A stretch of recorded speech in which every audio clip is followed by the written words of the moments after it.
ሰላም እንዴት ናችሁልን? የተወደዳችሁ የፕሮግራማችን ተከታታዮቻችን፣ የእስልምናና የክርስትና እምነት ተከታዮች ሰላምታችን እያቀረብ ዛሬም ደግሞ እንደተለመደው በሌላ ፕሮግራም መጥተናል። ፕሮግራማችን ከማቅረባችን በፊት ባለፈው ፕሮግራማችን ላይ መጽሐፍ ቅዱስ ምን ይነግረናል ስለ ኢየሱስ ስለራሱ ምን ይለናል የሚለውን ከመጽሐፍ ቅዱስና ከቅዱስ ቁርአን ያቀረብን ሲሆን ዛሬ ደግሞ ኢየሱስ አምላክ አይደለም፣ ኢየሱስ ጌታ አይደለም ነው ካላችሁ ማስረጃችሁን አምጡ። ኢየሱስ ወይም ነብዩ ኢሳ የማርያም ልጅ የእግዚአብሔር ወይም የአላህ ሱብሃነሁ ወተዓላ መልእክተኛ አገልጋይ ወይም ባሪያ ነው። ለዚህም ማስረጃ ይሆን ዘንድ ባለፈው ሰፋ አድርገን መረጃውን ከመጽሐፍ ቅዱስና ከቅዱስ ቁርአን የምናቀርብ ይሆናል። ውድ የክርስትና እና የእስልምና ሃይማኖት ተከታዮች ፕሮግራሙን የምትከታተሉ በሙሉ በእኛ በኩል ስህተት ካለ ኮመንት ላይ ያስቀምጡልን። ስለ እውነት እንናገራለን እንጂ ውሸት አናወራም አንናገርም። ለዚህም ማስረጃ ከፈልጋችሁ ክርስቲያን የሆናችሁ መጽሐፍ ቅዱሳችሁን ይዛችሁ ተከታተሉ፣ ሙስሊም የሆናችሁ ቅዱስ ቁርአን ይዛችሁ ተከታተሉን እያል ወደ ፕሮግራማችን እንሄዳለን። እስኪ መጀመሪያ ስለኛ አምላክ አላህ ሱብሃነሁ ወተዓላ ወይም እግዚአብሔር የተወሰነ ከመጽሐፍ ቅዱስ እኔና ኢየሱስ አምላክም ጌታም ስለ አለመሆኑ መረጃችንን እናቀርባለን። የኛ አምላክ እኮ አላህ ሱብሃነሁ ወተዓላ ወይም እግዚአብሔር አንደኛ በመዝሙረ ዳዊት ምዕራፍ 121 ቁጥር 4 ላይ እንዲህ ይለናል፣ እስራኤልን የሚጠብቅ አይተኛም አያንቀላፋም ለዘላለም ይጠብቅሃል ይለናል። እኛን ጌታ ሌላው ሁለተኛ ማስረጃ ስለ ጌታ አምላካችን እግዚአብሔር ወይም አላህ ሱብሃነሁ እኮ የዘላለም አምላክ ነው፣ የምድር ዳርቻ ፈጣሪ ነው፣ አይደክምም አይታክትም ማስተዋሉም አይመረመርም ይለናል። የእኛን ጌታ አላህ ሱብሃነሁ ወተዓላ በትንቢተ ኢሳይያስ ምዕራፍ 40 ቁጥር 28 ላይ ሶስተኛ ማስረጃ ስለ ጌታ አምላካችን ባህሪዎች በኦሪት ዘኍልቍ ምዕራፍ 23 ቁጥር 19 ላይ እንዲህ ይለናል። ስለ ጌታ አምላካችን ሐሰትን ይናገር ዘንድ እግዚአብሔር ሰው አይደለም፣ ይጸጸትም ዘንድ የሰው ልጅ አይደለም ይለናል። ሌላው አራተኛ ማስረጃ እንዲሁም በትንቢተ ሆሴዕ ምዕራፍ 11 ቁጥር 19 እኔ አምላክ ነኝ እንጂ ሰው አይደለሁም ይለናል። ሌላው አምስተኛ ማስረጃ በዮሐንስ ወንጌል ምዕራፍ 4 ቁጥር 24 እግዚአብሔር መንፈስ ነው፣ የሚሰግዱለትም በመንፈስና በእውነት ሊሰግዱለት ያስፈልጋቸዋል ይለናል። ጌታ አምላካችን መንፈስ መሆኑን ይገልጻል። ሌላው ስድስተኛ ማስረጃ ጌታ አምላካችን አላህ ሱብሃነሁ ወተዓላ ወይም እግዚአብሔር የሩቁንና የቅርቡን ያውቃል። ስለ ትንሣኤ ቀን ያውቃል፣ ስለ መቀስቀሻው ቀን ያውቃል፣ ስለምንሰበሰብበት ቀን ያውቃል፣ የቀጠሮውን ቀን ያውቃል። ይህዚህም መረጃ ከፈለጋችሁ በማርቆስ ወንጌል ምዕራፍ 13 ቁጥር 32 ላይ አረጋገጥ ትችላላችሁ። ሌላው ሰባተኛ ማስረጃ እግዚአብሔር የሚፈልገውን ለማድረግ ሲፈልግ በቃሉ ሁን ሲሉ ሁሉም የሚታዘዘው አምላክ ነው። ለዚህም ማስረጃ ጌታ አምላካችን ብርሃን ይሁን አለ፣ ብርሃንም ሆነ ይለናል። በኦሪት ዘፍጥረት ምዕራፍ 1 ቁጥር 3 ድንግል ማርያምንም ጸንሽ አላት፣ ጸነሰለች። ወንድ ልጅ ትወልጃለሽ አላት፣ ወንድ ልጅ ወለደች። ስሙን ኢየሱስ ትይዋለሽ አላት፣ ኢየሱስ ብላ ጠራችሁ። አምላክ ትወልጃለሽ አላላትም እኮ ምን ነካችሁ? አሁንም ስምንተኛ ማስረጃ ከመጽሐፍ ቅዱስ ሌላ ማስረጃ ስለ ጌታ አምላካችን እግዚአብሔር ወይም አላህ ሱብሃነሁ ወተዓላ እንዲህ ይለናል በትንቢተ ኢሳይያስ ምዕራፍ 55 ከቁጥር 10 እስከ 11 ላይ ዘርንም ለሚዘራ እንጀራንም ለሚበላ እንደሚሰጥ እንጂ ወደ ሰማይ እንደማይመለስ ከአፌ የሚወጣ ቃሌ እንዲሁ ይሆናል። የሚሻውን ያደርጋል፣ የላኩትንም ይፈጽማል እንጂ ወደ እኔ በከንቱ አይመለስም ይለናል የኛ ጌታ። ጥራት ይገባውና ሁሉን በቃሉ የሚያደርግ ጌታ አላህ ሱብሓነሁ ወተዓላ ወይም እግዚአብሔር አምላክ። ዘጠነኛ ማስረጃ ከመጽሐፍ ቅዱስ መጽሐፈ ምሳሌ ምዕራፍ 8 ቁጥር 22 ላይ እግዚአብሔር ከሁሉ በፊት ፈጠረኝ፣ ከጥንት ጀምሮ የሥራው ተቀዳሚ ያደረገኝ ይለናል። ጌታ አምላካችን መጀመሪያ የፈጠረው ፍጡር ኢየሱስን መሆኑን ያስረዳል። ታዲያ ተፈጣሪና ፈጣሪ እንዴት ነው ለይተን የማናውቅ? ክርስቲያን የሆናችሁ ለህሊናችሁ ፍርዱን ስጡ፣ አስቡት ደጋግማችሁ። ሌላው ማስረጃ፣ አስረኛ ማስረጃ ጌታ አምላካችን አላህ ሱብሓነሁ ወተዓላ በትንቢተ ኢሳይያስ ምዕራፍ 43 ከቁጥር 10 እስከ 15 ከኔ በፊት አምላክ የለም፣ ከኔ በኋላ አይሆንም፣ አምላክ የለም፣ የማድን የምሰራ ሁሉን የማደርግ እኔ ነኝ ይለናል የኛ ጌታ አላህ ሱብሓነሁ ወተዓላ። ጥራት ይገባውና 11ኛው ማስረጃ ጌታ አምላካችን እግዚአብሔር ወይም አላህ ሱብሓነሁ ወተዓላ በኦሪት ዘዳግም ምዕራፍ 6 ከቁጥር 4 እስከ 9 ላይ ጌታ አምላካችን አንድ እሱ እንደሆነና እሱን ብቻ መውደድ እንዳለብን እንዳንረሳው በልባችን መያዝ እንዳለብን ይነግረናል።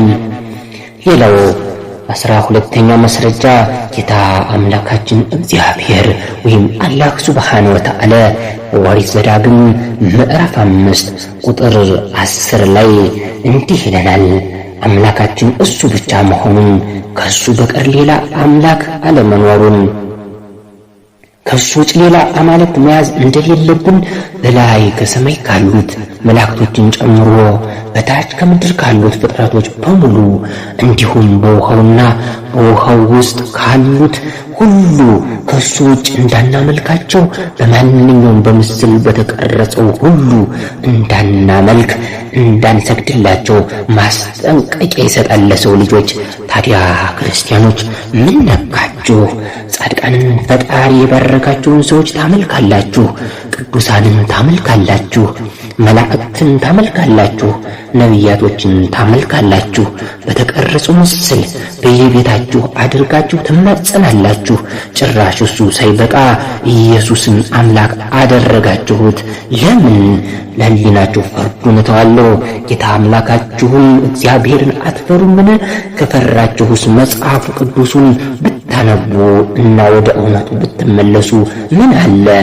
የኛ ጌታ እኮ ከስህተታቸው የሚመለሱትን ይወዳል። ለምን ተሳሳታቸው አይልም። የኛ አምላክ እኮ የአዛኞች ሁሉ አዛኝ ነው። እናት ለልጆቿ ከምታዝነው በላይ አዛኝ። ያ አርሐመር ራሒሚን ያ ረቢል ዓለሚን። ሌላው 13ኛ ማስረጃ መጽሐፍ ቅዱስ ላይ የኛ ጌታ አላህ ሱብሓነሁ ወተዓላ ወይም እግዚአብሔር በትንቢተ ኢሳይያስ ምዕራፍ 44 ከቁጥር 24 እስከ 25 ከማኅፀን የሠራሁህ እኔ ነኝ፣ ሰማያትን የዘረጋሁ እኔ ነኝ፣ ምድርንም ያጸናሁ ምንጣፍ ያደረግሁ እኔ ነኝ፣ ከኔ ጋር ማን ነበረ ይላል። ጥበበኞችን ወደ ኋላ እመልሳለሁ፣ እውቀታቸውን ስንፍና አደርጋለሁ፣ ከፈለግሁ አጠፋቸዋለሁ፣ እውቀታቸውን መወስዳለሁ እያለ ነው። የኛ ጌታ ሁሉን የሚሰጥ የሚነሳም እሱ መሆኑን እየነገረን ነው። የሁሉ ፈጣሪ እሱ መሆኑንና ሁሉንም ሲፈጥር ብቻውን መፍጠሩን ይናገራል።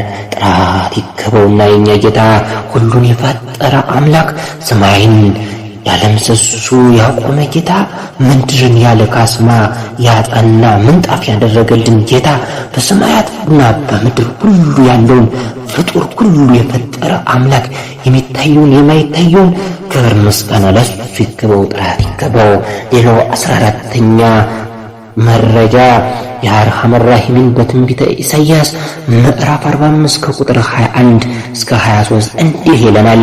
የኛ ጌታ ቸሩ እግዚአብሔር ይቅረቡ፣ በአንድነትም ይማከሩ። ከጥንትም ያሳየሁ እኔ ነኝ፣ የተናገርኩም እኔ ነኝ።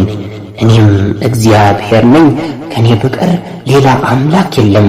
እኔ ጻድቅ አምላክና መድኃኒት ነኝ፣ ከኔ በቀር ማንም የለም። ወደ እኔ ዙሩ ትድናላችሁ፣ ቃሌ ካፌ ወጥታለች አትመለስም።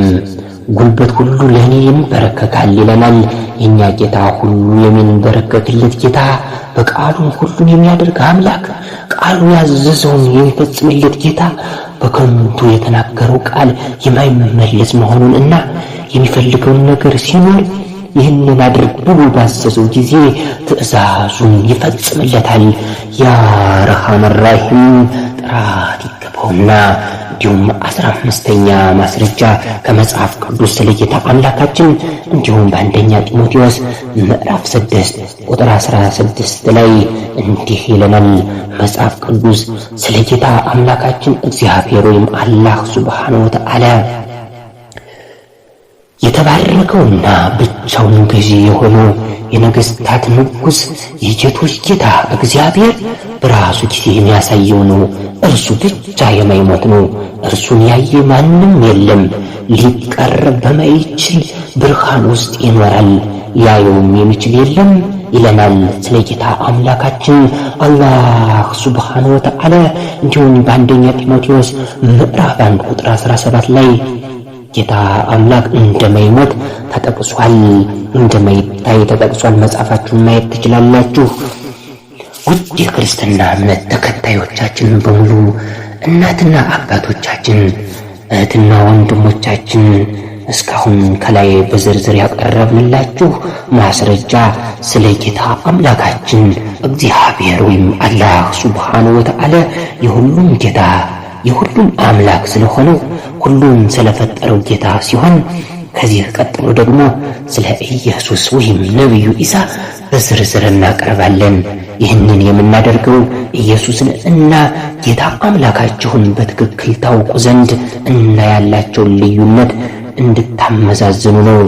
አሁን ደግሞ ስለ ኢየሱስ ወይም ነቢዩ ኢሳ መጽሐፍ ቅዱስ ምን እንደሚለን እንመለከታለን። መጽሐፍ ቅዱስ ስለ ኢየሱስ ወይም ነቢዩ ኢሳ በማርቆስ ወንጌል ምዕራፍ 1 ቁጥር 3 እነሆም ትጸንሻለሽ፣ ወንድ ልጅም ትወልጃለሽ፣ ስሙም ኢየሱስ ትይዋለሽ። ማርያምም እንደ ማንኛውም አረገዘች። አረገች ስለተባለች ፈጣሪ ያዘዛትን ሁሉ ነገር ፈጣሪ ያዘዘው ነገር ስለሚሆን አረገዘች። ኢየሱስን ወንድ ልጅ ትወልጃለሽ ተባለች፣ ወንድ ልጅ ወለደች። ስሙን ኢየሱስ ትይዋለሽ ተባለች፣ ኢየሱስ አለችው። አምላክ ትወልጃለሽ አልተባለችም እኮ። ምኑ ነው ግራም ያጋባችሁ? የሰው ልጅ እኮ ነው የወለደችው። አፈጣጠሩ ከሆነ ከዚያም በላይ አዳምን ካፈር ፈጥሮታል፣ ሔዋንን ከጎና አጥንት ፈጥሮታል። እሱ ቢያንስ ተረግዞ ነው የተወለደው። ሌላ ሁለተኛ ማስረጃ የሰው ልጅ ሰው ስለሆነ ለአብርሃም ቃል ኪዳን ያስገባውን ትእዛዝ የእሱ ዘሮች ሁሉ መገረዝ እንዳለባቸው የአብርሃምን ትእዛዝ አክብሯል፣ ተገርዟል። ጌታ አምላካችን ገረዝ ነው ስትሉ ትንሽ አታፍሩም? ጌታ አምላካችን እኮ አይታይም። የገረዛችሁት እኮ የሰው ልጅ የሆነውን ሰው የሆነውን ኢየሱስን ነው። ለህሊናችሁ ፍርዱን እንተዋለን። ወደ ሌላው እንቀጥላለን። ሶስተኛ ማስረጃ የሰው ልጅ በመሆኑ ኢየሱስ እንደ ሰው ጡት ጠብቷል። ምክንያቱም በሕይወት ለመኖር መመገብ ስላለበት። የሰው ልጅ ደግሞ ካልበላ ካልተመገበ አይኖርም። ለዚህም ማስረጃ ሉቃስ ወንጌል ምዕራፍ 11 ቁጥር 27 ላይ ጡት የእናቱን ጡት እየጠባ ማደጉን ያስረዳናል። ሌላው አራተኛ ማስረጃ ኢየሱስም በጥበብና በቁመት በሞገስም በእግዚአብሔርና በሰው ፊት ያድግ ነበር ይለናል በሉቃስ ወንጌል ምዕራፍ 2 ቁጥር 52 ላይ። እግዚአብሔር የማይታይ ከሆነ እንዴት ነው የኢየሱስን አካል መንፈስ ከሆነው ጌታ አምላካችን ጋር የምታወዳድሩት? የታወቃችሁትስ ነው? ለህሊናችሁ አሁንም ፍርዱን ተዋሉ፣ አመዛዝኑ። ሌላው አምስተኛ ማስረጃ ሉቃስ ወንጌል ምዕራፍ 9 ቁጥር 56 ላይ የሰው ልጅ የሰውን ነፍስ ሊያድን እንጂ ሊያጠፋ አልመጣም ይለናል። ኢየሱስ ራሱ የተናገረው ነው። ታዲያ የሰው ልጅ ነው እያለ እኔ የሰው ልጅ ነኝ እያለ ነው። ጌታ አምላካችን ደግሞ እኔ የሰው ልጅ አይደለሁም እያለን ነው። ይህንን እንዴት ታዩታላችሁ ክርስቲያኖች? አስቡበት፣ አመዛዝኑ። ሌላው በማቴዎስ ወንጌል ምዕራፍ 11 ቁጥር 19 የሰው ልጅ እየበላና እየጠጣ መጣ ብሎ ራሱ እኔ የሰው ልጅ ነኝ እያለ ነው። ሌላው ሰባተኛ ማስረጃ አሁንም በድጋሚ ዮሐንስ ወንጌል ምዕራፍ 8 ቁጥር 40 ነገር ግን አሁን ከእግዚአብሔር ዘንድ የሰማሁትን እውነት የነገርኳችሁን ሰው ልትገሉን ትፈልጋላችሁን ብሎ ይናገራል ራሱ ኢየሱስ። የሰው ልጅ ሰው መሆኑንና እውነት በመናገሩም ሊገሉት መፈለጋቸውን እየተናገረ ነው። ጌታ አምላካችን ግን ከላይ እንዳየነው ሰው አይደለሁም እኔ ቅዱስ አምላክ ነኝ እንጂ ነው ያለን። እንዴት ሰው የሆነውን ነቢዩ ኢሳን ወይም ኢየሱስን አምላክ ጌታ ብላችሁ ትጠሩታላችሁ? ለሕሊናችሁ ፈርዶ እንተዋለን።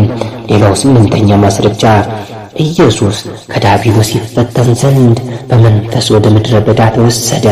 40 ቀንና 40 ሌሊት ከጦመ በኋላ ተራበ ይለናል በማቴዎስ ወንጌል ምዕራፍ 4 ቁጥር 1 እስከ 3 ላይ። እንዲሁም በማርቆስ ወንጌል ምዕራፍ 11 ቁጥር 12 ላይ በድጋሚ ከቢታንያ ሲወጣ ተራበ። ቅጠል ያላት በለስ አይቶ ምናልባት አንዳች ነገር ይገኝባት እንደሆነ ብሎ መጣ። ነገር ግን የበለስ ወራት አልነበረምና መጥቶ ከቅጠል በቀር ምንም አላገኝባትም ይለናል። ውድ ክርስቲያን የሆናችሁ በሙሉ አንደኛ ጌታ አምላካችን ከፈተነ በጥሩ ይፈትነናል እኛን፣ ነገር ግን እሱ አይፈተንም። ሁለተኛ ጌታ አምላካችን ምግብ ይመገብ አይመገብ ማንም አያውቅም፣ እሱ ግን እንደሚመግበን አንዘንጋ። ጌታ አምላካችን እኮ ታውቃላችሁ እስራኤላውያንን ከግብፅ ከባርነት ካወጣ በኋላ 40 ዓመት ሙሉ ከሰማይ መና አውርዶ የመገበ ጌታ ነው። እንዴት ምግብ እንኳን በራበው ጊዜ ምግብን ከሚፈልግ ሰው ጋር ጌታ አምላካችን አላህ ሱብሓነሁ ወተዓላ ታወዳደራላችሁ? ጌታ አምላካችን እኮ የሰማይን በሮች ከፍቶ ከባዶ ደረቅ መሬቱ የሚሞተች መሬት ላይ ውሃን አንቧብቶ መልሶ ሕያው የሚያደርጋት ጌታ፣ ከዚያም ላይ ለኛ የሚያስፈልገንን እንደ ፍላጎታችንን ምግብ የሚሰጠን የሚመግበን ጌታ ነው። ያ ረህማን ረሂም ጥራት ይገባው። አመዛዝኑ እንጂ ይራብ አይራብ በምን አውቃችሁ ነው ከተራበው ኢየሱስ ጋር ጌታ አምላካችሁን የምታወዳድሩት? መቼ አምላክን አያችሁትና? ካልታየ እንዴት አወቃችሁት? ያ ረህማን ረሂም ይቅር ይበለን። ሌላው 9ኛ ማስረጃ የሉቃስ ወንጌል ምዕራፍ 24 ቁጥር 42 ላይ እንዲህ ይለናል፣ በዚህች አንዳች የሚበላ አላችሁን አላቸው ኢየሱስ። እነሱም ከተጠበሰ ዓሣ 1 ቁራጭ ከማር ወለላም ሰጡት፣ ተቀብሎም በላ ይለናል። አምላክ ግን አይበላም፣ እሱ እኛን ያበላል ይመግባል እንጂ።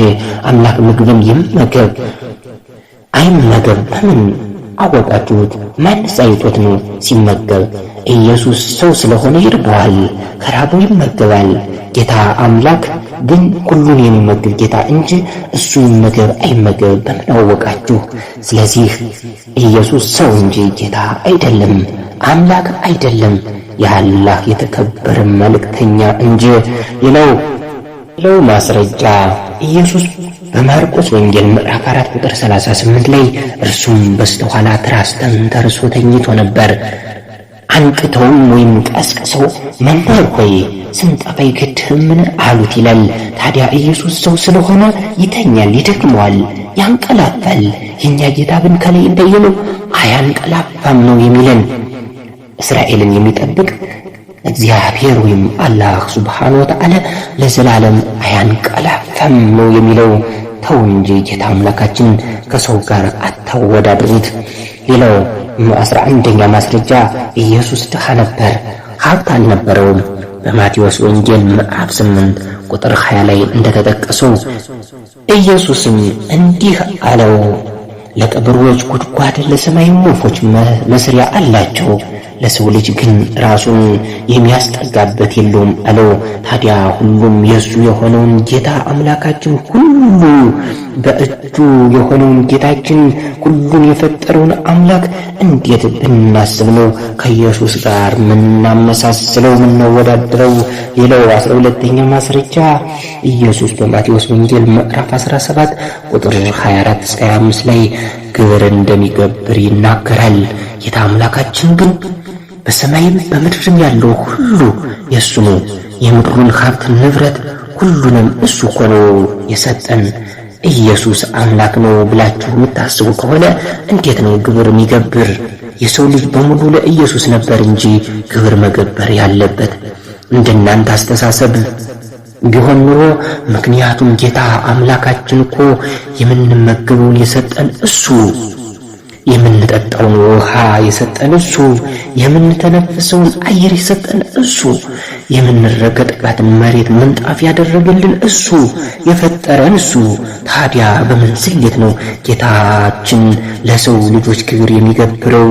የሰጠንን ሁሉ መውሰድ የሚችል አምላክ እኮ ነው። ምን ጎሎበት ነው እሱ ግብር የሚገብር? ጥራት ይገቡ የኛ ጌታ ተብቃቂ ሁሉን ቻይ የሆነው አምላክ ነው ያለን። ያ ረሐመን ራሒም። ሌላው ማስረጃ በዕብራውያን ምዕራፍ 5 ቁጥር 7 እስከ 8 ላይ እግዚአብሔር ስለ መፍራቱ ተሰማለት፣ ምንም ልጅ ቢሆን ከተቀበሉ መከራ መታዘዝን ተማረ። ታዲያ ኢየሱስ በእግዚአብሔር የተወደደ ሰው በመሆኑ ፈጣሪ አምላኩ የሚለውን ትእዛዝ የሚያደርግ ሰው ስለሆነ ፈጣሪው አምላኩ ሁሉን አስተማረው። ፈጣሪውንም እግዚአብሔርንም የሚፈራ ሰው ነው። ታዲያ ኢየሱስ አምላክ ነው የምትሉ፣ ጌታ ነው የምትሉት፣ እግዚአብሔር ነው የምትሉት የት አምጥታችሁት ነው? ኢየሱስ ሰው ነው። ጌታ አምላካችን ግን ኢየሱስ እንኳን ሳይቀር የሚፈራው የሚንቀጠቀጥለት፣ ኢየሱስ ትእዛዙን የሚያደርግለት፣ ኢየሱስ የሚታዘዘው ጌታ ነው። አምላክ ያስተምራል እንጂ አይማርም። የጥበብም የእውቀትም ባለቤት የሆነው ጌታ አምላካችን አላህ ሱብሓነሁ ወተዓላ ወይም እግዚአብሔር ብቻ ነው። ያ ረሐመን ራሒምን ሁሉን ቻይ የሆነው ጌታ 14ኛ ማስረጃ ኢየሱስ ሰው ስለሆነ በሰይጣን ተፈትኗል። በማርቆስ ወንጌል ምዕራፍ 1 ቁጥር 12 እስከ 13 ላይ ጌታ አምላካችን አላህ ሱብሓነሁ ወተዓላ ግን የሁሉም የበላይ የሁሉም ፈጣሪ የሆነው ጌታ አይፈተንም። ማንም ሲፈተን በእግዚአብሔር እፈተናለሁ አይበል፣ እግዚአብሔር በክፉ አይፈትንምና ራሱስ ማንንም አይፈትንም። ነገር ግን እያንዳንዱ በራሱ ምኞት ሲሳብና ሲታለል ይፈተናል ይላል በያዕቆብ መልእክት ምዕራፍ 1 ቁጥር 13 እስከ 14 ላይ። ታዲያ የሰው ልጅ የሆነውን ኢየሱስን ከማይፈተነው ጌታ አምላካችን ጋር ለማመሳሰል መሞከር ማሰብ ራሱ ከባድ ነው። እንዴት አስቻላችሁ? ጌታ አምላካችን እኮ ይፈትናል እንጂ አይፈተንም። አብርሃምን ልጅህን ረድልኝ ብሎ የፈተነው አምላካችን ታዛዥ መሆኑን ለመግለጽ እንጂ በክፉ ሊፈትነው ፈልጎ አይደለም። አንደኛ ለአምላኩ ያለውን ፍቅር ጥንካሬውን ለመግለጽ ነው። ሁለተኛ ታዛዥነቱን ለመግለጽ ነው። ምን ያህል ለአምላካቸው ፍቅር እንዳላቸው የዚያን ጊዜ ሰዎች የተባረኩ ሰዎች። ኢየሱስም ለአምላኩ ታዛዥ ስለሆነ በአምላኩ ይፈተናል። ነገር ግን እሱ አምላክ አይደለም፣ የሰው ልጅ እንጂ ጌታ አይደለም። ጌታ ነው አትበሉ፣ አምላክም አይደለም አምላክ ነው አትበሉ። ሌላው 15ኛ ማስረጃ ኢየሱስም መንገድ ከመሄድ ደከመ፣ በጉድጓዱ እንዲህ ተቀመጠ። ጊዜውም 6 ሰዓት ነበር። ዮሐንስ ወንጌል ምዕራፍ 4 ቁጥር 6 ላይ ይላል። ታዲያ የሚደክመውን ሰው የሆነውን ኢየሱስን ነው አምላክ መባል ያለበት ወይስ ከላይ በትንቢተ ኢሳይያስ ምዕራፍ 40 ቁጥር 28 ላይ የተጠቀሰውን እግዚአብሔር የዘላለም አምላክ የሆነውን እግዚአብሔር የምድር ዳርቻ መጨረሻ የፈጠረውን እግዚአብሔር እንዲሁም የማይታክተው የማይደክመውን እግዚአብሔር እንዲሁም ማንም የማይመረምረውን እግዚአብሔር ማምለክ ያለብን የትኛውን ነው? እግዚአብሔርን ነው የማይደክመውን የማይታክተውን የምድርን ዳርቻ የፈጠረውን ማምለክ ያለብን ወይስ የሚደክመውን ኢየሱስን? ፍርዱን ለእናንተ እንተዋለን። ወደ እውነቱ እና ወደ ቀጥተኛው መንገድ እግዚአብሔር አምላክ ወይም አላህ ሱብሓነሁ ወተዓላ ይምራችሁ እንላለን። ሌላው 16ኛ ማስረጃ በዮሐንስ ወንጌል ምዕራፍ 20 ቁጥር 17 ገና ወደ አባቴ አላረኩምና አትንኪኝ፣ ነገር ግን ወደ ወንድሞቼ ሄደሽ እኔ ወደ አባቴና ወደ አባታችሁ ወደ አምላኬና ወደ አምላካችሁ አርጋለሁ ብለሽ ንገሪያቸው ብሎ አላት ኢየሱስ። የኢየሱስ አባት ለእነሱም አባታቸው እንደሆነ የኢየሱስ አምላክ የእነሱም አምላካቸው እንደሆነ እየተናገረ ነው። ውድ ክርስቲያን የሆናችሁ በሙሉ ኢየሱስ ለምንድን ነው አምላካችን ነው ጌታችን ነው እያላችሁ የምትጠሩት? እሱ ራሱ አምላክ አለኝ እያለ እኮ ነው። ጌታ አለኝ እያለ ነው እየተናገረ ነው ራሱ በአፉ እንደዚያ ብሎ። እናንተስ የኢየሱስን ጌታ ጌታችሁ ብታደርጉ የኢየሱስን አምላክ አምላካችሁ ብታደርጉ አይቻልም? ለሕሊናችሁ ፍርዱን እንተዋለን። አሁንም 17ኛ ማስረጃ የማርቆስ ወንጌል ምዕራፍ 1 ቁጥር 35 ኢየሱስም ማለዳ ተነስቶ ገና ሌሊት ሳለ ወጣ፣ ወደ ምድረ በዳ ሂዶ ጸለየ ይለናል። ኢየሱስ ለፈጣሪው ተገዢ ታዛዥ፣ የፈጣሪውን ትእዛዝ ስለሚያደርግ ለፈጣሪው ስለሚገዛ ይጸልያል፣ ይሰግዳል። በሌላ አባባል ሙስሊም ስለሆነ ሙስሊም ማለት ደግሞ ትርጉሙ ለፈጣሪው ታዛዥ የሆነ ራሱን ለፈጣሪው አሳልፎ የሰጠ ሰው ማለት ነው። ውድ ክርስቲያን የሆናችሁ በሙሉ አምላክ አይጸልይም፣ አይሰግድም። ለሱ ጸሎት የሰው ልጅ ያቀርባል። ለሱ ለፈጣሪ የሰው ልጅ ይሰግዳል፣ ፈጣሪውን ይማጠናል እንጂ ኢየሱስም ለፈጣሪው ይሰግዳል፣ ጸሎት ያደርጋል። ምክንያቱም ለፈጣሪው ታዛዥ አገልጋይ ባሪያ ስለሆነ፣ ሁሉም ሰው ደግሞ የፈጣሪ ባሪያ ወይም አገልጋይ ነው። ኢየሱስም ሰው እንጂ ጌታ አይደለም፣ አምላክ አይደለም። ነገር ግን በፈጣሪው የተወደደ ባሪያ ነው፣ አገልጋይ ነው፣ የተከበረ ነቢይ ነው። ስለዚህ ኢየሱስ አምላክ ነው አትበሉ። 18ኛ ማስረጃ ወደ ቆሮንቶስ ሰዎች ምዕራፍ 11 ቁጥር 3 ላይ እንዲህ ይለናል፣ የክርስቶስ ራስ ወይም የበላይ እግዚአብሔር እንደሆነ ልታውቁ እወዳለሁ። ውድ ክርስቲያን የሆናችሁ በሙሉ ከዚህ ላይ ልትረዱ የምንፈልገው እግዚአብሔር የኢየሱስ ሁሉ የበላይ መሆኑን እንዲሁም በክርስቶስም ወይም በኢየሱስ ላይ ሁሉ ስልጣን ያለው የሁሉም ገዢ የበላይ እኮ እግዚአብሔር መሆኑን እንድታውቁት እናሳስባለን። ሌላው 19ኛ ማስረጃ በዮሐንስ ወንጌል ምዕራፍ 12 ቁጥር 49 እስከ 50 ኢየሱስ እንዲህ ብሎ ይናገራል፣ እኔ በራሴ ስልጣን አልተናገርሁም፣ እኔ የምለውን እና የምናገረውን ትእዛዝ የሰጠኝ የላከኝ አብ ነው። የእርሱም ትእዛዝ የዘላለም ሕይወት እንደሆነ አውቃለሁ። ስለዚህ እኔ የምናገረው አብ የነገረኝን ነው ይለናል።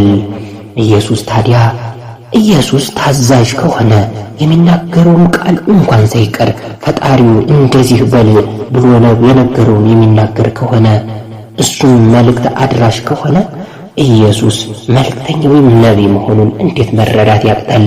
በግልጽ ራሱ ተልኬ ነው እያለ ሆኖ እየተናገረ ነው። ኢየሱስ ስለ ጌታው እየመሰከረ ነው። የጌታ የአምላካችን መልእክተኛ መሆኑን እየተናገረ ነው። እንዴት ኢየሱስን ጌታ አምላክ አድርጎ ለመቀበል ልባችሁ ፈቀደ? 20ኛ ማስረጃ በዮሐንስ ወንጌል ምዕራፍ 5 ቁጥር 30 እንዲህ ብሎ ይናገራል፣ ኢየሱስ እኔ ከራሴ አንዳች ላደርግ አይቻለኝም፣ እንደሰማሁ እፈርዳለሁ፣ ፍርዴም ቅን ነው፣ የላከኝም ፈቃድ እንጂ ፈቃዴን አልሻም ብሎ እሱ ታዛዥ የፈጣሪ መልእክተኛ መሆኑን ሁሉ የሚያደርጋቸው ነገሮች ታምራቶች ሁሉም በፈጣሪው ትእዛዝ እንደሆነ ሁሉም የሚያደርግለት ጌታ አምላኩ እንደሆነ ይናገራል። ጥራት ይገባውና ይህን ሁሉ የሚያደርገው ጌታ አምላካችን ሁሉም ቻይ የሆነው የጥበብ ባለቤት የእውቀት ባለቤት የሆነው ጌታችን አላህ ሱብሓነሁ ወተዓላ ወይም እግዚአብሔር አምላክ ለሱ ክብር፣ ምስጋና፣ አምልኮት፣ ስግደት፣ መገዛት ሁሌም ለዘላለሙ ለሱ ይሁን እንላለን። ሌላው 21ኛ ማስረጃ ማቴዎስ ወንጌል ምዕራፍ 20 ቁጥር 20 እስከ 23 ሴትዮዋ ሁለቱን ልጆቿን ወሰደችና አንዱ በቀኙ አንዱ በግራህ በመንግስትህ እንዲቀመጡ እዘዝ አለችው እየሰገደች። ኢየሱስም የምትለምኑትን አታውቁም ብሎ አላቸው። እኔ ልጠጣው ያለውን ጽዋ ልትጠጡ እኔም የምጠመቀውን ጥምቀት ልትጠመቁ ትችላላችሁን ብሎ ጠየቃቸው። እንችላለን አሉት። ጽዋዬን ትጠጣላችሁ፣ በቀኝና በግራ መቀመጥ ግን በአባቴ ዘንድ ለተዘጋጀላቸው ነው እንጂ እኔ የምሰጥ አይደለሁም። ከዚህ ላይ የምንረዳው እሱ በሰማይ ቤት ስልጣን እንደሌለው፣ ስልጣኑም የጌታ አምላኩ የአብ ወይም የእግዚአብሔር ወይም የአላህ ሱብሓነሁ ወተዓላ መሆኑን ነው። ሁሌም ቢሆን ስልጣን የጌታ የአምላካችን አላህ ሱብሓነሁ ወተዓላ መሆኑን መዘንጋት የለበትም። ሌላው 22ኛ ማስረጃ የላከኝ እውነተኛ ነው፣ እኔም ከሱ የሰማሁትን ይህንን ለዓለም እናገራለሁ አላቸው። ስለ አብ እንደነገራቸው አላስተዋሉም ነበር። ስለ ፈጣሪ ስለ ጌታው እንደነገራቸው የሰውን ልጅ ከፍ ከፍ ባደረጋችሁ ጊዜ እሆን ዘንድ አባቴም እንዳስተማረኝ እነዚህን እናገር ዘንድ እንጂ ከራሴ አንዳች እንዳላደርግ በዚያን ጊዜ ታውቃላችሁ። ምንም ማድረግ አልችልም ከራሴ እያለ ነው። በዮሐንስ ወንጌል ምዕራፍ 8 ቁጥር 26 እስከ 28 ላይ ኢየሱስ የሚያደርጋቸውን ነገሮች ሁሉ ፈጣሪው እንደሚያሳየው በራሱ ምንም ነገር ማድረግ የማይችል መሆኑን እና እሱም መልእክተኛ መሆኑን ይናገራል። ታዲያ ክርስቲያኖች በሙሉ ምን ነካችሁ? ሁሉን የሚያሳየውን የኢየሱስን ጌታ አምላክ ማምለክ አይሻልም? ፍርዱን አሁንም ለእናንተ ተዋለሁ። ሌላው 24ኛ ማስረጃ ውድ ክርስቲያን የሆናችሁ በሙሉ ኢየሱስ ጌታ አይደለም፣ አምላክ አይደለም፣ የተከበረ የአላህ ታላቅ ነቢይ መልእክተኛ ነው። እሱ እንዳለፉት ነቢያት ሁሉ ሰው ነው። እናንተ ጌታ ትላላችሁ፣ ዳሩ ግን በተናገራችሁበት አፋችሁ ኢየሱስ ራሱ ይመሰክርባችኋል፣ አመፀኛ ብሎም ከጌታው ፊት ያዋረዳችኋል። ታዲያ ይህ ሁሉ ከመሆኑ በፊት ወደ አምላካችሁ ተመለሱ። እናትና አባቶች፣ እህት ወንድሞች፣ እሱን ጌታ ብላችሁ ከመጥራት ይልቅ ኢየሱስ ወይም የእግዚአብሔር መልእክተኛ መሆኑን አምናችሁ አምላካችሁ እግዚአብሔር ወይም አላህ ሱብሓነሁ ወተዓላ መሆኑን አውቃችሁ ተመለሱ። ቅኑን መንገድ ተከተሉ። ኢየሱስ ራሱ እስኪመሰክርባችሁ አትቆዩ። ኢየሱስ መስካሪ መሆኑን ያኔ ከሞት በምንቀሰቀስበት ሰዓት ወደ ፈጠረን አምላክ ለፍርድ ስንቀርብ መጽሐፍ ቅዱስ እንዲህ ይለናል፣ ኢየሱስም እንዲህ ይላል፣ በሰማይ ያለውን የአባቴን ፈቃድ የሚያደርግ እንጂ ጌታ ሆይ ጌታ ሆይ የሚለኝ ሁሉ መንግሥተ ሰማያት የሚገባ አይደለም። በዚያን ቀን ብዙዎች ጌታ ሆይ በስምህ ትንቢት አልተናገርንምን? በስምህ አጋንንትን አላወጣንምን? በስምህ ብዙ ታምራትን አላደረግንምን? ይሉኛል። የዚያን ጊዜ ከቶ አላወቃችሁም እናንተ አመፀኞች ከኔ ራቁ ብዬ እመሰክርባችኋለሁ ይለናል። ታዲያ ኢየሱስ በጌታ አምላካችሁ በእግዚአብሔር ፊት መስክሩ፣ ገሃነም እስከሚያስገባችሁ ነው የምትጠብቁት። እሱን ጌታ ማለት አይቻልም። የእሱን ፈጣሪ ፈቃድ የሚፈጽም እና የሚያደርግ እንጂ እሱ ፈራጅ አይደለም። ፈራጁ እግዚአብሔር ወይም አላህ ሱብሓነሁ ወተዓላ የተሳሳቱትን ደግሞ ለስህተታቸው መስካሪ ኢየሱስ ሆኖ ይቀርባል። እንደ ማንኛውም ነቢያት አብሮ ይመሰክራል። እሱም መስካሪ ሆኖ እንደሚቀርብ ይናገራል መጽሐፍ ቅዱስ። ውድ ክርስቲያን የሆናችሁ በሙሉ አሁንም ጊዜው ገና ነው። ወደ ቀጥተኛውና ወደ ቅኑ መንገድ ተመለሱ። የእኛ ጌታ ደግሞ ተመላሾችን ይወዳል። ያ አርሐሙ ራሒሚን፣ እሱ እኮ ከእናታችን በላይ አዛኝ ነው። እሱን አውቀን ወደሱ በመመለሳችን ደስ ይለዋል። ተመለሱ፣ አታጋሩት፣ እሱን ብቻ አምልኩ። እሱ እኮ ካለመኖር ወደ መኖር ያመጣን ጌታ ነው። እሱ እኮ የሰውን ልጅ በተለያየ መንገድ የፈጠረ ጌታ ነው። ብንሳሳትም እንኳን ዝም ብሎ ከስህተታችን እስክንመለስ ድረስ የጠበቀን ጌታ ክብር ምስጋና ለሱ ይገባው። ያ አርሐመ ራሒሚን። አሁን ደግሞ ቅዱስ ቁርአን የመጽሐፎች ሁሉ መቋጫ፣ ሁሉን መጽሐፍ አጠቃሉ የያዙ መጽሐፍ እንዲህ ይለናል የኛ ጌታ ስለ ኢየሱስ ወይም ነቢዩ ኢሳ። የኛ ጌታ አላህ ሱብሓነሁ ወተዓላ በሱራቱል ኢምራን ምዕራፍ 3 ቁጥር 45 እስከ 47 ላይ ስለ ነቢያችን ነቢዩ ኢሳ እንዲህ ብሎ ይናገራል። መላእክት ያሉትን አስታውስ፣ መርየም ሆይ አላህ ከእርሱ በሆነው ቃል ስሙ አልመሲህ ኢሳ ወይም ኢየሱስ የመርየም ልጅ በዚህ ዓለምና በመጨረሻው ዓለም የተከበረ ከባለሟሎችም በሆነ ልጅ ያበስርሻል። በሕፃንነቱና በከፈኒሳነቱ ዕድሜው ከ30 እስከ 40 በሆነ ሰዎችን ያናግራል። ከመልካሞቹም ነው አላት። ጌታዬ ሆይ ሰው ያልነካኝ ሲሆን ለእኔ እንዴት ልጅ ኖረኛል አለች። አላህ የሚሻውን ይፈጥራል። አንዳች ባሻ ጊዜ ለእርሱ ሁን ይለዋል፣ ወዲያውም ይሆናል አላት። ያ አርሐመ ራሒሚን በቃሉ ብቻ ሁሉን ማድረግ የሚችል ጌታ ጥራት ይገባውና አሁንም እንዲህ ይለናል የኛ ጌታ በሱራቱ ኢምራን ምዕራፍ 3 ቁጥር 59 ላይ አላህ ሱብሓነሁ ወተዓላ እንዲህ ይላል። አላህ ዘንድ በአፈጣጠር የኢሳ ምሳሌ እንደ አደም ቢጤ ነው። ከአፈር ፈጠረው፣ ከዚያም እርሱ ሰው ሁን አለው፣ ሆነም ይለናል የኛ ጌታ አሁንም በሱራቱል አልማኢዳ ምዕራፍ 5 ቁጥር 75 ላይ እንዲህ ይለናል።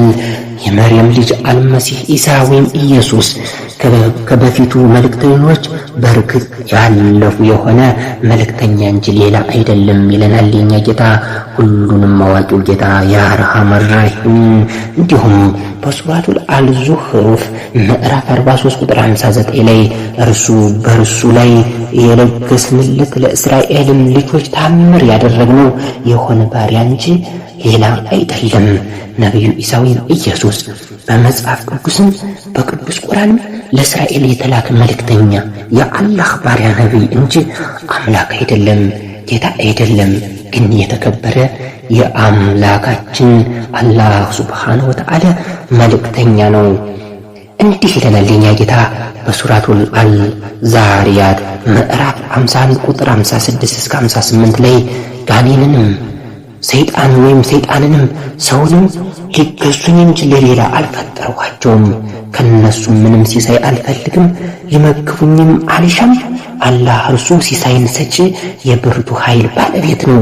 አላህ አይመገብም፣ ነገር ግን እሱ ሁሉን ፍጥረት ይመግባል። ጥራት ይገባውና የአርሐመ ራሒምን የማያልቅበት ጌታ እንዲሁም በሱራቱል ባቀራ ምዕራፍ 2 ቁጥር 255 ላይ አላህ ከእርሱ በቀር ሌላ አምላክ የለም፣ ሕያው ራሱን ቻይ ነው፣ ማንገላቸትም እንቅልፍም አትይዘውም፣ በሰማያትና በምድር ያለው ሁሉ የእሱ ነው ይለናል።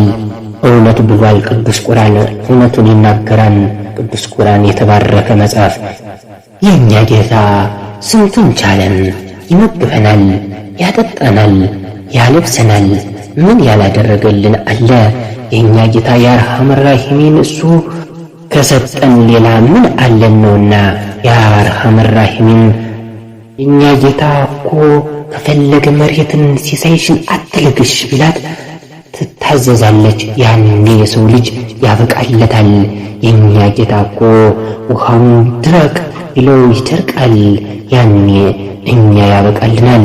የኛ ጌታ እኮ የቆምንበትን ምድር ምንጣፍ ያደረገልን ከፈለገ ተገልበጭ ቢላት ስመጭ ቢላት በውስጡ ያለውን እሳት ትፊ ቢላት ያዘዛትን ሁሉ ታደርጋለች። ያን የሰው ልጅ በሙሉ በምድር ላይ ያለ ነገር በሙሉ ያበቃለታል። ነገር ግን የኛ ጌታ አላህ ሱብሓነሁ ወተዓላ የአዛኞች ሁሉ አዛኝ የሆነው ጌታ በእዝነቱ ሁሌም እንደጠበቀን እንደራራለን ነው። ያ ረሐመን ረሂምን። ሲጀመር የሰው ልጆች ኩራታችን መከራ ነው። እሱ የሰጠንን እሱ ሰጠን አንልም። ሲጀመር እሱ ከሰጠን ውጭ ምን አለንና ነው የምንኮረው የምንጠራራው? በራሳችን የምንመከው በሱ ላይ ነው እኮ ሆዳችንን ሞልተን የምንሄደው። እሱ ከሰጠን እኮ ነው ከጥማችን የምንረከው። እሱ በለከሰን አየር እኮ ነው የምንተነፍሰው። በሕይወት ያለነው እሱ ምንጣፍ ባደረገልን ላይ እኮ ነው የምንረማመደው።